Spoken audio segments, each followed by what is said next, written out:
Here's something that sounds made up. NASA is building a nuclear-powered spacecraft right now. Not in some distant future plan. Not a concept drawing on a government website. Right now, this year, in 2026. And it's scheduled to launch to Mars in 2028. 2 years from now. And if this thing works the way they think it will, it doesn't just change how we get to Mars. It changes how we get anywhere. Every planet, every moon, everything in the solar system that we've always considered too far or too expensive to reach suddenly becomes a different kind of conversation. But before we get into what this spacecraft is, we need to talk about the problem it's trying to solve. Because the problem is bigger than most people realize. Right now, flying to Mars works like this. Every 2 years, Earth and Mars line up close enough that launching between them makes sense. That window stays open for a few weeks. Miss it, and you're waiting another 2 years. So when it opens, you launch. You burn through a massive amount of rocket fuel to escape Earth's gravity, and then your spacecraft just coasts. For months, until it finally crosses paths with Mars, and you can attempt a landing. That's how we got Curiosity on the surface. That's how Perseverance got there. And those missions are genuinely incredible achievements. But here's the problem. We've basically hit the ceiling of what chemical rocket fuel can deliver to Mars. Look at the best-case scenario on the table right now. SpaceX wants to land a Starship on Mars. Starship is the biggest, most capable cargo vehicle ever built. But before it can go anywhere near Mars, it needs to be refueled in orbit. And to do that, you need to launch 10 more of the biggest rockets ever made, just to truck enough fuel up to fill it. 10 separate launches, just for the fuel.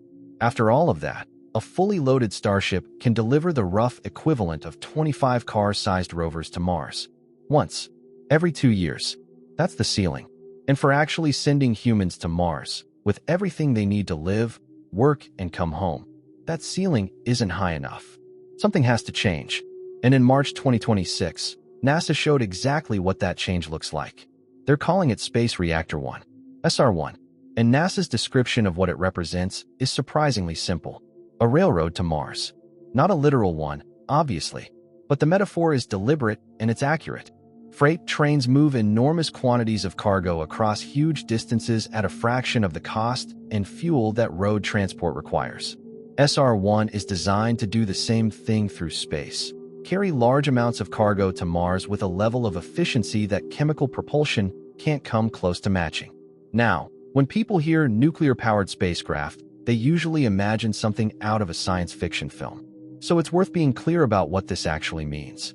There are 2 ways to use nuclear power for propulsion in space. The first is nuclear thermal.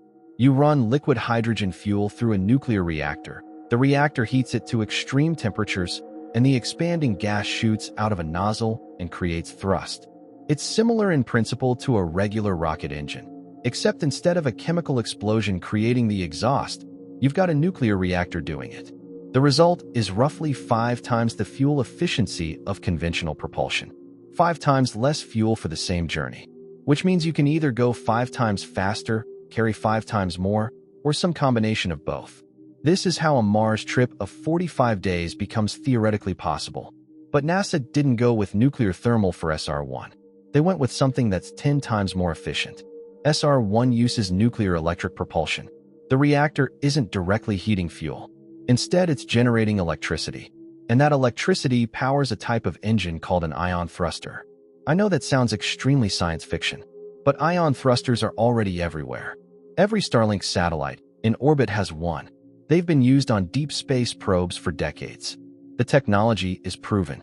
What's new here is the power source behind it. Here's how an ion thruster actually works.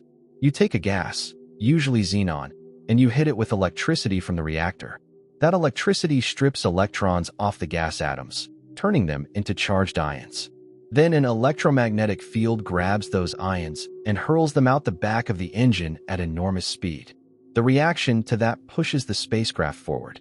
No combustion, no chemical reaction, no oxygen required. Just atoms being flung out the back by electricity. The efficiency compared to a chemical rocket is roughly 10 times better. You need 1/10 of the propellant for the same journey. The catch is that an ion thruster doesn't produce the raw explosive power of a rocket. It can't launch anything off the ground. What it produces is a slow, steady, continuous push, maintained not for minutes, but for months. And in deep space, where there's no friction and that steady push compounds over time, you end up reaching speeds a chemical rocket simply cannot match on a long journey. SR-1 will not get to Mars in 45 days. It'll take about a year, but it'll arrive carrying far more than anything we've ever sent there. And it'll do it on a fraction of the fuel. That trade-off is exactly the point. The spacecraft itself is built in distinct sections, each one doing a specific job. Up at the front is the nuclear fission reactor. For this first mission, NASA deliberately kept it small, around 20 kilowatts of power output, roughly the same as a decent backup generator you'd buy for your house. That's not an accident. This mission is about proving the concept works before scaling up. Start modest, prove it, then build bigger.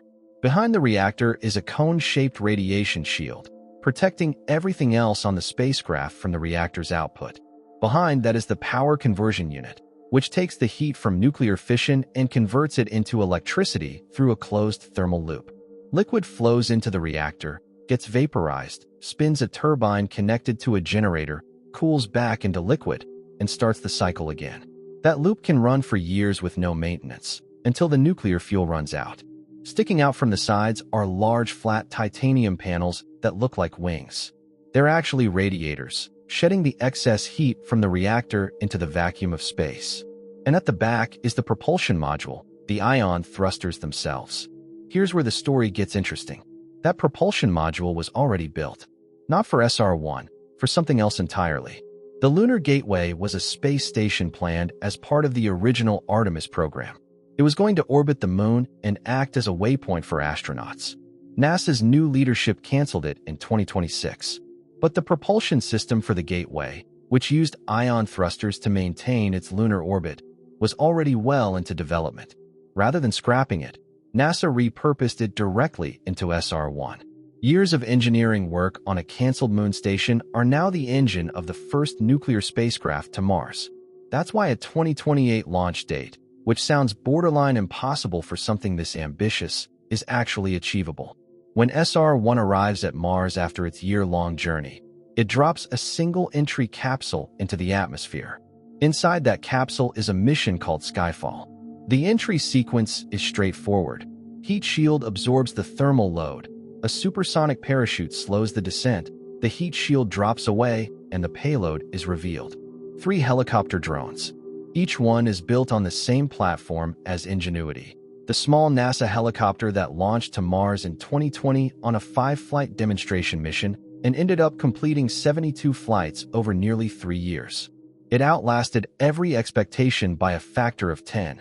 It proved that powered flight in the thin Martian atmosphere is not just possible, it's reliable. Skyfall takes that proven design, builds 3 of them, and drops them directly into the Martian sky. No lander, no airbag system, no sky crane. The capsule opens, the helicopters spin up, and they fly themselves clear of the falling casing. Their job is specific and critically important. They are scouting locations for the first human landing on Mars. Each drone carries high-resolution cameras and ground-penetrating radar. On the surface, they're looking for flat, open terrain where a crewed lander could safely touch down. Below the surface, they're mapping water ice deposits, the resource that future astronauts will need for drinking water, breathable oxygen, and rocket fuel for the return trip to Earth. 3 small helicopters, already proven to work, doing the most important reconnaissance job in the history of human spaceflight. SR-1 is one train. The railroad is the bigger picture. After the Mars mission, the next vehicle in this program is Lunar Reactor 1, a nuclear power system for the moon base, designed to keep everything running through the 14-day lunar night when solar panels go dark and temperatures drop far enough to destroy unprotected hardware. The technology from SR-1 and Lunar Reactor 1 then feeds into progressively larger reactors through the 2030s, systems generating megawatts of power, capable of supporting multi-year crewed missions to Mars. Each mission proves what the next one needs. Each reactor is bigger and more capable than the last. This is the actual plan, not a single dramatic leap. A sequence, a compounding infrastructure that opens the solar system one mission at a time. SR-1 launches in 2028. If it succeeds, and there is real reason to believe it will, It becomes the first nuclear-powered vehicle to operate beyond Earth orbit in history. And it becomes the proof of concept that everything else in this program is built on. The solar system isn't unreachable. It's just been waiting for a better engine. SR1 might be that engine. Subscribe, because this story is moving fast, and the next chapter launches in 2 years.